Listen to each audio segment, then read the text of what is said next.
चंडिकाय नमः। पंचमो अध्याय। देवताओं द्वारा देवी की स्तुति। चंडमुंड के मुख से अंबिका के रूप की प्रशंसा सुनकर शुंभ का उनके पास दूध भेजना और दूध का निराश लौटना। ओम। इस उत्तर चरित्र के रुद्र ऋषि है, महासरस्वती देवता है, अनुसूक्त छंद है, भीमा शक्ति है, भ्रामरी बीज है, सूर्य तत्व है और सामवेद स्वरूप है। महासरस्वती की प्रसन्नता के लिए उत्तम चरित्र के पाठ में इसका विनियोग किया जाता है। जो अपने कर कमलों में घंटा, शूल, हल, शंख, मुसल, चक्र, धनुष और बाण धारण करती है।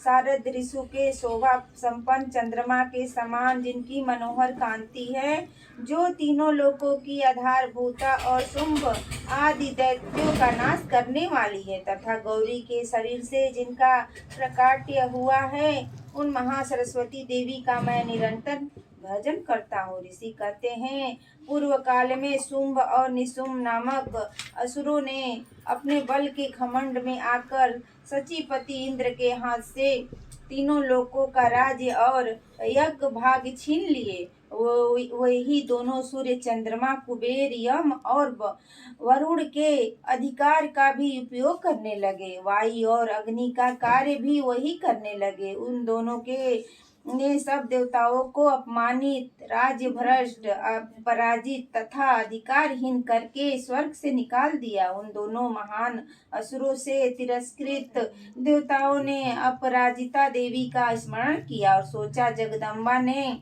हम लोगों को वर दिया था कि आपत्ति काल में स्मरण करने पर मैं तुम्हारी सब आपत्तियों का तत्काल नाश कर दूंगी। यह विचार कर देवता गिरिराज हिमालय पर गए और वहां भगवती विष्णु माया की स्तुति करने लगे। देवता बोले, देवी को नमस्कार है, महादेवी शिवा को सर्वदा नमस्कार है, प्रकृति एवं भद्रा को प्रणाम है। हम लोग नियम पूर्वक जगदम्बा को नमस्कार करते हैं, रौद्रा को नमस्कार है, नित्या, गौरी एवं धात्री को बारंबार नमस्कार है, ज्योत्सनामयी, चंद्र रूपणी एवं सुख स्वरूपा देवी को सतत प्रणाम है। शरणागतों का कल्याण करने वाली वृद्धि एवं सिद्धि रूपा देवी को हम बारंबार नमस्कार करते हैं। राक्षसों की लक्ष्मी, राजाओं की लक्ष्मी तथा सर्वाणी शिवपत्नी स्वरूपा आप जगदम्बा को बारंबार नमस्कार है। दुर्गा, दुर्गपारा, दुर्गम, संकट से पार उतरने वाली, सारा सबकी सारभूता, सर्वकारणी, ख्याति, कृष्णा और धूर्मा देवी को नमस्कार है। अत्यंत सौम्य तथा अत्यंत रौद्र रूप देवी को हम नमस्कार करते हैं, उन्हें हमारा बारंबार नमस्कार है। जगत की आधारभूता कृति देवी को बारंबार नमस्कार है। जो देवी सब प्राणियों में विष्णु माया के नाम से कही जाती है, उनको नमस्कार, उनको नमस्कार, उनको बारंबार नमस्कार है। जो देवी सब प्राणियों में चेतना कहलाती हैं, उनको नमस्कार, उनको नमस्कार, उनको बारंबार नमस्कार है। जो देवी सब प्राणियों में बुद्धि रूप से स्थित है, उनको नमस्कार, उनको नमस्कार, उनको बारंबार नमस्कार है। जो देवी सब प्राणियों में निद्रा रूप से स्थित है, उनको नमस्कार, उनको नमस्कार, उनको बारंबार नमस्कार है। जो देवी सब प्राणियों में क्षुद्धा रूप से स्थित है, उनको नमस्कार, उनको नमस्कार, उनको बारंबार नमस्कार है। जो देवी सब प्राणियों में छाया रूप से स्थित है, उनको नमस्कार, उनको नमस्कार, उनको बारंबार नमस्कार है। जो देवी सब प्राणियों में शक्ति रूप से स्थित है, उनको नमस्कार, उनको नमस्कार, उनको नमस्कार, उनको बारंबार नमस्कार है। जो देवी सब प्राणियों में त्रिष्ठा रूप से स्थित है, उनको नमस्कार, उनको नमस्कार, उनको बारंबार नमस्कार है। जो देवी सब प्राणियों में क्षमा रूप से स्थित है उनको नमस्कार, उनको नमस्कार, उनको बारंबार नमस्कार है। जो देवी सब प्राणियों में जाति रूप से स्थित है उनको नमस्कार, उनको नमस्कार, उनको बारंबार नमस्कार है। जो देवी सब प्राणियों में लज्जा रूप से स्थित है उनको नमस्कार, उनको नमस्कार, उनको बारंबार नमस्कार है। जो देवी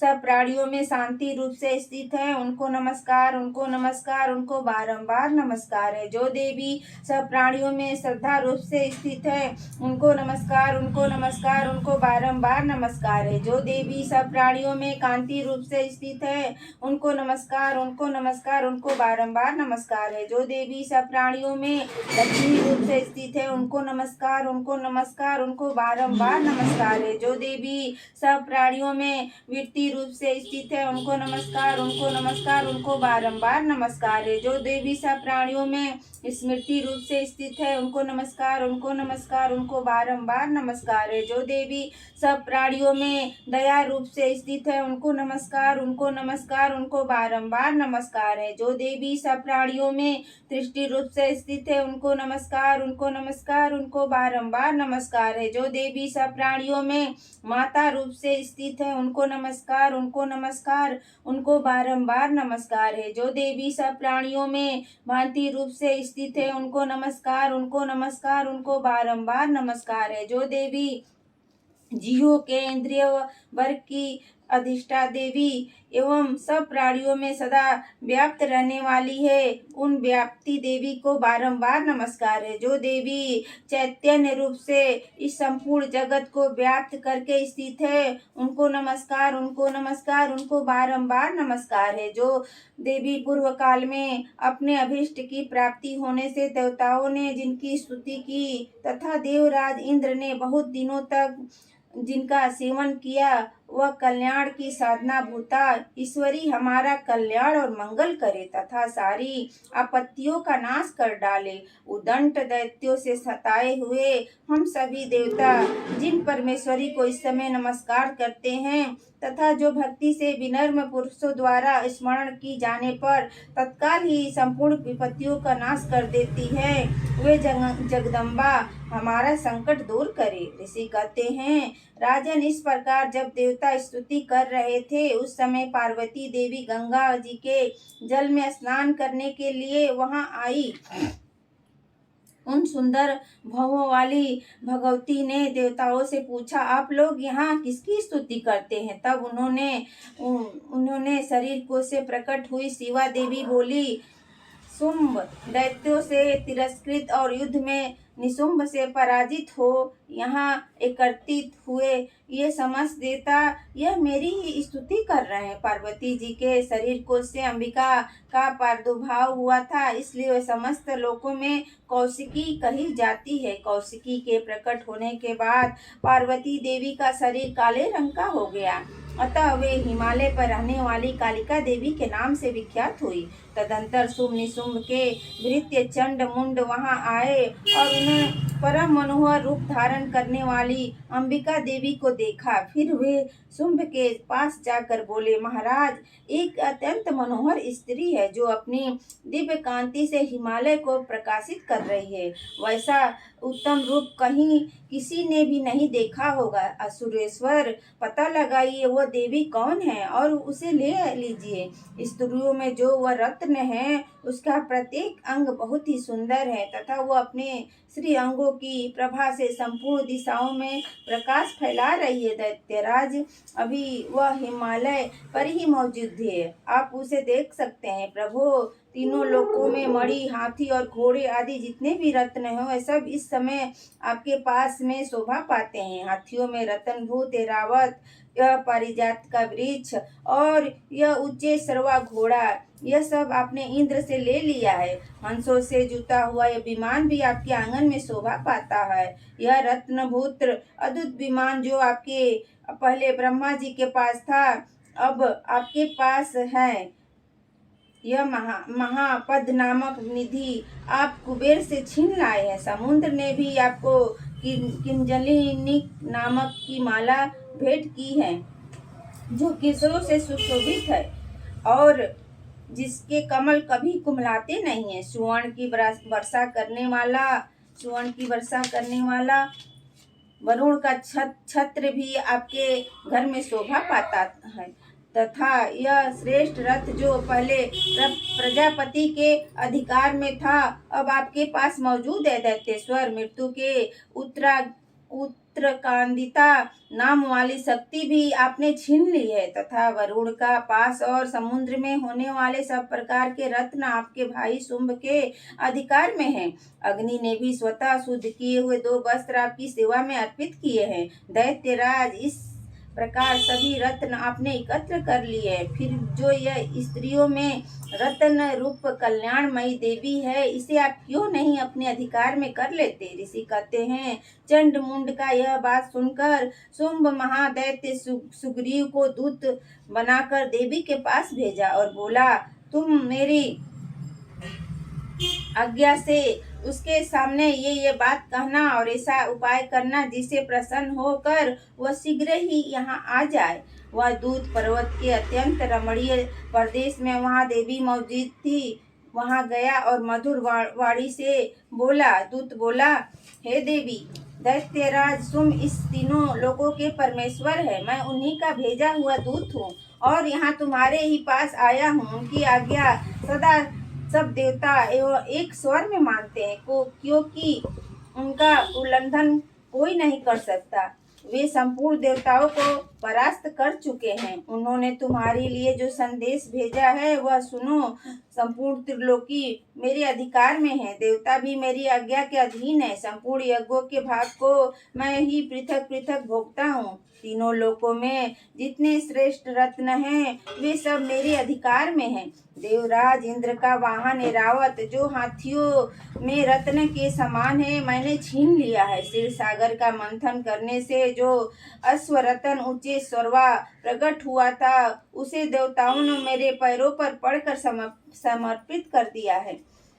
सुंदरी, उनके सिवा और भी बहुत ऐसे रत्नभूत पदार्थ है जो देवताओं, गंधर्वों और नागों के पास थे, वे सब मेरे ही पास आ गए हैं। देवी, हम लोग तुम्हें संसार की स्त्रियों में रत्न मानते हैं, अतः तुम हमारे पास आ जाओ, क्योंकि रत्नों का उपयोग करने वाले हम ही हैं। चंचल कटाक्षों वाली सुंदरी, तुम मेरी या मेरे भाई महापराक्रमी निशुंभ की सेवा में आ जाओ, क्योंकि वह रत्न स्वरूपा हो। मेरे वर्ण करने से तुम्हें तुलना रहित महान ऐश्वर्य की प्राप्ति होगी। अपनी बुद्धि से यह विचार कर तुम मेरी पत्नी बन जाओ। ऋषि कहते हैं, दूत के योग कहने पर कल्याणमयी भगवती दुर्गा देवी जो इस जगत की धारण करती हैं, मन ही मन गंभीर भाव से मुस्कुराई और इस प्रकार बोली। देवी ने कहा, दूत, तुमने सत्य कहा, इनमें तनिक भी मिथ्या नहीं है। शुंभ तीनों लोगों का स्वामी है और निशुंभ भी उसी के समान पराक्रमी है, किंतु इस विषय में मैंने तो प्रतिज्ञा कर ली है, उसे मिथ्या कैसे करूं? मैंने अपनी अल्प बुद्धि के कारण पहले से जो प्रतिज्ञा कर रखी है उसे सुनो। जो मुझसे संग्राम में जीत लेगा, जो मेरे अभिमान को चूर्ण कर देगा तथा संसार में जो मेरे समान बलवान होगा, वही मेरा स्वामी होगा। इसलिए शुंभ तथा महादैत्य निशुंभ स्वयं भी यहाँ पधारे और मुझे जीत कर शीघ्र ही मेरा परिग्रहण कर ले। इसमें विलंब की क्या आवश्यकता है? दूत बोला, देवी, तुम घमंड में भरी हो, मेरे सामने ऐसी बातें न करो। तीनों लोकों में कौन ऐसा पुरुष है जो शुंभ निशुंभ के सामने खड़ा हो सके? देवी, अन्य दैत्यों के सामने भी सारे देवता युद्ध में नहीं ठहर सकते, फिर तुम अकेली स्त्री होकर कैसे ठहर सकती हो?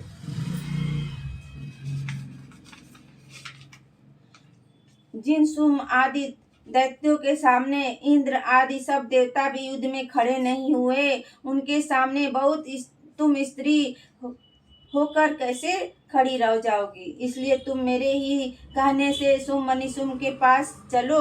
ऐसा करने से तुम्हारे गौरव की रक्षा होगी, अन्यथा जब ये केस पकड़कर घसीटेंगे तब तुम्हें अपनी प्रतिष्ठा खोकर जाना पड़ेगा। देवी ने कहा, तुम्हारा कहना ठीक है, शुंभ बलवान है और निशुंभ भी बड़े पराक्रमी हैं, किंतु क्या करूं, मैंने पहले कभी नहीं सोचे समझे प्रतिज्ञा कर ली है। अतः अब तुम जाओ, मैंने तुमसे जो कुछ कहा वो सब दैत्यराज से आदर पूर्वक कहना, फिर वो जो उचित जान पड़े करे। इस प्रकार देवी दूत संवाद नामक 5वां अध्याय पूरा हुआ। जय माता दी।